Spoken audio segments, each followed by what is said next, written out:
Aujourd'hui, nous allons parler de l'avenir de la co-cathédrale de la Nativité, ainsi que du diocèse d'Alexandria-Cornwall. Et pour nous en parler, qui de mieux que d'avoir invité Monseigneur Prendergast, archevêque d'Ottawa et administrateur apostolique du diocèse d'Alexandria-Cornwall. Juste à côté d'ici, on se trouve la co-cathédrale de la Nativité qui fait parler d'elle beaucoup ces temps-ci.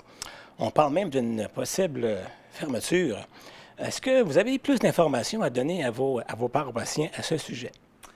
Quand je suis arrivé en janvier 2016, la cathédrale a été fermée à cause d'une menace d'effondrement du Jubé, oui. Alors, on disait, bon, qu'est-ce qui va arriver? Est-ce qu'on doit le réouvrir? Est-ce que c'est la fin de la cathédrale? On dit non, il faut faire des travaux pour améliorer la situation. Ça a coûté moins cher qu'on y pensait, puis c'était fait dans 6 ou 7 mois. Mais quand j'ai rencontré les prêtres, ils ont parlé des besoins pour les francophones de l'Est de Cornwall. Est-ce que vraiment on peut garder 3 églises ouvertes? Ils ont suggéré 2, peut-être une église. Alors, on devait fermer la Sainte-Croix, qui a été décidée par Monseigneur Durocher il y a des années. Puis j'ai pris ça, puis j'ai annoncé ça. J'ai dit aussi, il y a la possibilité qu'on ne va pas réouvrir Nativité. Mais les gens ont fait une collection de signatures, une pétition. J'ai rencontré les fidèles. J'ai dit, bon, j'écoute. J'ai dit, je vais parler avec les prêtres. On a discuté ça pendant la retraite. Ils ont dit, bon, on va donner une chance. Si les gens peuvent nous assurer qu'il y aura 200 personnes par semaine ou ils sont généreuses, ça peut aller. Alors, à ces conditions, j'ai accepté qu'on réouvre la cathédrale pour une période d'une année pour voir qu'est-ce qui va arriver. Alors, ça arrivera sous peu, mais exactement comment ça va marcher, je ne sais pas. Mais au moins, c'est le signal qu'on a écouté les gens, on a suivi ce qu'ils ont demandé, mais à des conditions. J'ai dit, écoutez, il n'y a pas 1200 personnes qui vont venir. 1200, c'est simplement signer une pétition en ligne quand vous êtes à Colombie-Britannique, mais vous ne venez pas ici. Qui va payer pour ça? Alors la question, est-ce que les gens vont venir? Alors, pour le moment, c'est la situation. J'espère que cette expérimentation pourra aboutir à quelque chose de bien. Mais je ne sais pas. C'est dans les mains des fidèles. C'est aux fidèles d'assister aux messes dominicales, de faire passer le mot. Maintenant, la paroisse Sainte-Croix a été fusionnée avec la paroisse Saint-Félix de Valois en janvier 2017. Qu'est-ce que cette unification a apporté aux paroissiens, d'après vous? Bon, c'est clair qu'il y a des paroissiens qui ont été malheureux à cause de ça, mais quand j'ai célébré la fermeture, puis j'ai parlé avec les fidèles qui sont restés, on me disait que les gens qui étaient contre cette décision ne sont pas restés. Bon, c'est leur choix. Moi, je suis ouvert à parler avec n'importe qui, n'importe quand. Mais si on ne parle pas, je ne peux pas imaginer ce que vous pensez. Mais les gens qui sont restés nous ont dit, bon, Monseigneur, c'est une décision difficile pour nous, mais nous l'acceptons et on va aller faire notre mieux. Il y a des gens, j'ai dit, je vous encourage à aller dans les paroisses francophones. Je ne peux pas vous forcer. Il y a des gens, face à cette décision, qui sont allés à Saint Peter's. Il y a des autres qui sont allés à Saint Francis de Sales.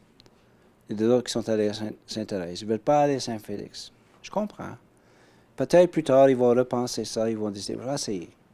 Bon, je ne sais pas exactement où ils sont allés, les paroissiens de Sainte-Croix, mais je pense qu'un bon nombre sont allés à Saint-Félix. Et s'ils sont heureux ou non, je ne sais pas. On n'a pas fait une recherche, mais je n'ai pas entendu des plaintes de leur part. Alors j'imagine qu'ils sont heureux ou heureuses où ils sont allés. Mais pour le reste, je ne peux pas vous dire.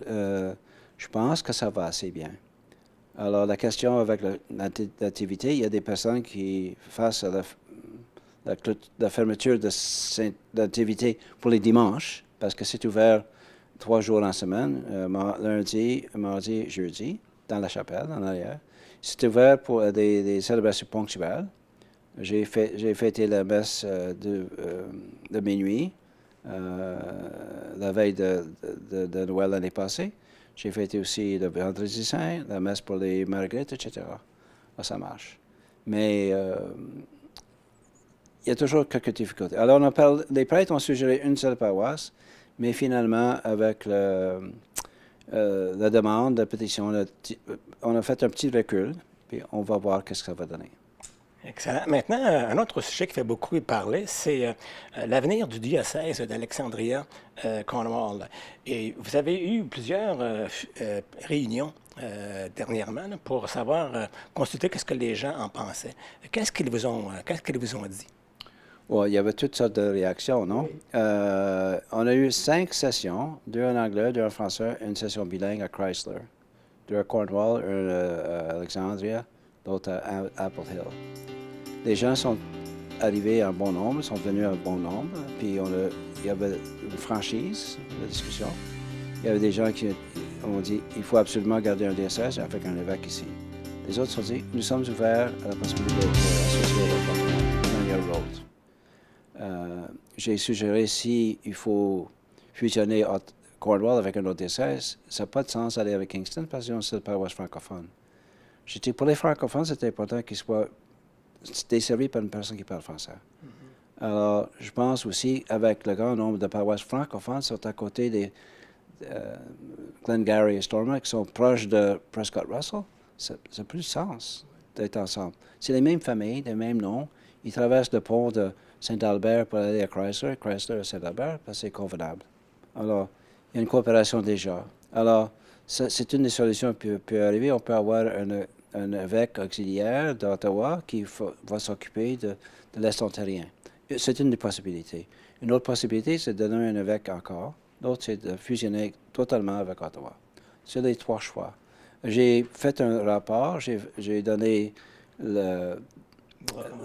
j'ai donné l'avis des prêtres, j'ai donné l'avis des fidèles que j'ai entendus. C'était majoritairement en faveur de garder un diocèse, mais il y avait une ouverture.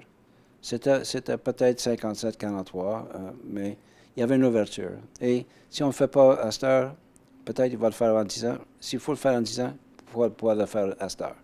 Parce que c'est une discussion qu'on a eue pour des années et des années. Je pense qu'il faut faire une décision d'une manière ou l'autre. Bon. Alors, j'ai parlé avec le nonce apostolique qui représente le Saint-Père. Il a renvoyé le rapport que j'ai préparé au cardinal Wallet. Et quand le cardinal était ici, il a dit, bon, on n'a pas eu le temps d'étudier, c'est arrivé à la fin juin, il y avait tellement de personnes absentes pendant l'été. Il faut vraiment que je parle avec le Saint-Père de cette question. Il faut que je parle avec mes collaborateurs et collaboratrices dans la congrégation. Je pense qu'on ne va pas avoir une réponse, une ou l'autre manière, avant Noël, le début de l'année. Si je dis qu'on va l'avoir à la fin octobre, les gens seront déçus. Je pense que c'est mieux de dire, bon, ça va prendre du temps. Il y avait un évêque qui a été transféré de Saskatoon à Regina. Ça a pris 1 an pour trouver un nouvel évêque. Alors, le rapport est envoyé au mois de juin. Bon, c'est normal que ça prenne du temps. Moi, je pensais que c'était plus simple que ça, mais je dois respecter les normes et les pratiques qu'ils ont à Rome.